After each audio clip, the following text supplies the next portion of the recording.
Assalamualaikum warahmatullahi wabarakatuh. Baik, di sini saya akan mempresentasikan hasil UAS atau ujian akhir semester dari mata kuliah Manajemen Teknologi Sistem Informasi dengan dosen Bu Mega Anissa Hararet SE MAK. Oke, perkenalkan nama saya Ibrahim Daming. Oke, kita langsung aja ya.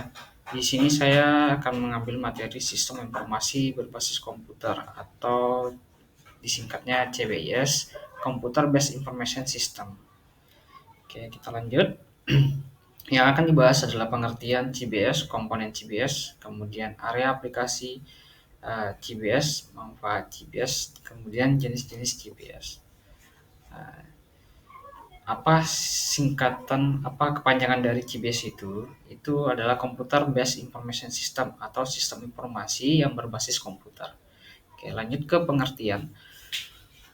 Pengertian CBS atau sistem informasi berbasis komputer, di mana sistem informasi ini merupakan sistem pengelolaan suatu data menjadi sebuah informasi yang berkualitas dan dapat dipergunakan sebagai alat bantu yang mendukung pengambilan keputusan, koordinasi dan kendali serta visualisasi dan analisis. Penggunaan program komputer untuk pengolahan informasi sudah digunakan sejak tahun 1954, ketika satu program komputer disusun untuk mengelola bidang akuntansi, untuk mengelola daftar gaji, dan program ini disebut program data akuntansi. Nah, itu contohnya ya. Kemudian kita lanjut ke bagian komponen CBS atau sistem informasi berbasis komputer. Nah, dimulai dari perangkat. Nah, perangkatnya ini yang paling penting yaitu karena merupakan pusat dari sistem informasi yang terdiri dari mungkin dari CPU, kemudian RAM, kemudian penyimpanan hard disk atau SSD, kemudian ada sistem informasi atau perangkat lunak atau softwarenya. Nah, software ini yang mengelola sumber daya perangkat keras dan menyediakan layanan dasar untuk aplikasi, misalnya aplikasi bisnis, kemudian seperti aplikasi akuntansi, manajemen, inventaris, dan lain-lainnya. Kemudian ada data, komponen data. Data ini berisi informasi yang dihasilkan, disimpan, dan dikelola oleh sistem.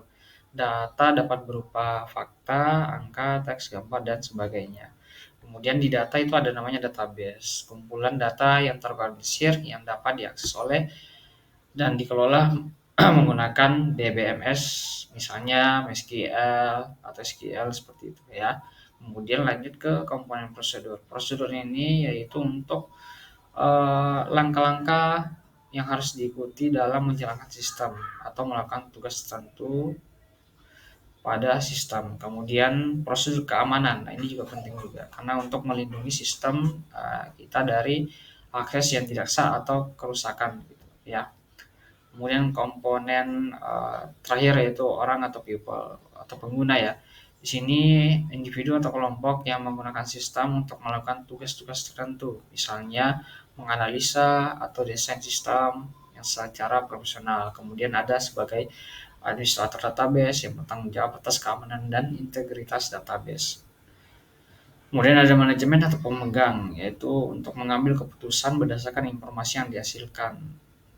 Kemudian kita lanjut ke area aplikasi IBIS. Nah, untuk area aplikasi CBS atau Sistem Informasi berbasis komputer yaitu ada 5 yang saya jelaskan di sini. Mungkin sistem informasi akuntansi, sistem informasi manajemen, sistem pendukung keputusan, kemudian otomasi kantor, kemudian sistem pakar atau AA. Nah, di sini sistem informasi contohnya itu bisa perusahaan menggunakan perangkat lunak akuntansi yang terintegrasi untuk mencatat transaksi-transaksi keuangan yang sehingga menghasilkan laporan keuangan dan memudahkan seorang atau manajemen dalam menganalisa kinerja keuangan perusahaan. Kemudian sistem informasi manajemen. Nah, di sini juga bisa contohnya mungkin dalam sebuah organisasi untuk mengumpulkan atau mengelola dan menyajikan informasi terkait performa operasional, dan keputusan manajemen, membantu manajer dalam perannya strategis dan mengambil keputusan yang efektif.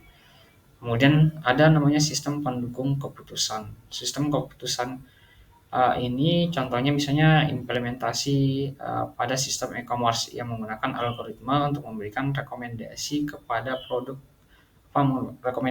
produk kepada pelanggan berdasarkan sejarah pembelian atau referensi dan histori dari pelaku atau mereka yang melakukan searching ya.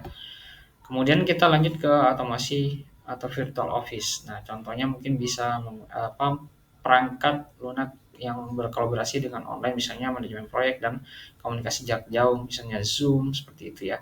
Kemudian atau Excel atau yang di Google itu juga banyak, misalnya bisa menggunakan aplikasi Sheet, kemudian PowerPoint yang online itu juga bisa. Kemudian Notion juga bisa kita kolaborasi di sana juga, yang dimana kita bisa bekerja yang artinya mendukung pekerjaan kita dan kerjasama tim yang efisien dari berbagai lokasi. Kemudian yang terakhir adalah sistem pakar. Nah, sistem pakar ini mungkin bisa menggunakan contohnya itu di bidang medis misalnya, yaitu menggunakan sistem kecerdasan buatan untuk menganalisa secara penyakit mulai diagnosa atau gejala, kemudian memberikan rekomendasi keperawatan berdasarkan pengetahuan yang telah ditanam pada sistemnya. Lanjut. Nah, ini untuk manfaat GBIS. Nah, manfaatnya ini ada beberapa yang perlu saya sampaikan, yaitu pertama peningkatan efisiensi operasional, di mana otomasi proses bisnis tugasnya rutin mengurangi pekerjaan manual dan waktu. Nah, kemudian peningkatan pengambilan keputusan. Jadi kita bisa mengakses informasi cepat dan instan ya ke data untuk memutuskan yang data yang lebih baik. Kemudian peningkatan kualitas dan akurasi data. Integritas data membantu meminimalkan kesalahan manusia dalam pengumpulan dan pengolahan data. Nah, yang terakhir yaitu penyajian informasi yang lebih baik. Pelaporan dan visualisasi memungkinkan pembuatan laporan dan visualisasi data yang jelas dan memudahkan pemahaman informasi. Lanjut bagian terakhir.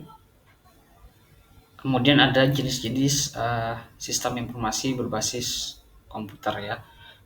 Yang pertama yaitu sistem pengolahan transaksi, di mana sistem ini fokus pada pengolahan transaksi rutin sehari-hari, kemudian seperti aktivitas penjualan, pembelian, dan pencatatan keuangan.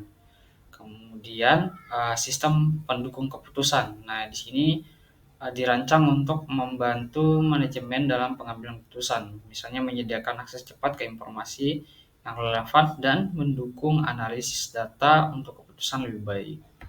Kemudian ada sistem informasi eksekutif, di mana dikembangkan untuk membantu para eksekutif dalam pengambilan keputusan yang strategis, memberikan informasi ringkasan dan analisis tingkat tinggi.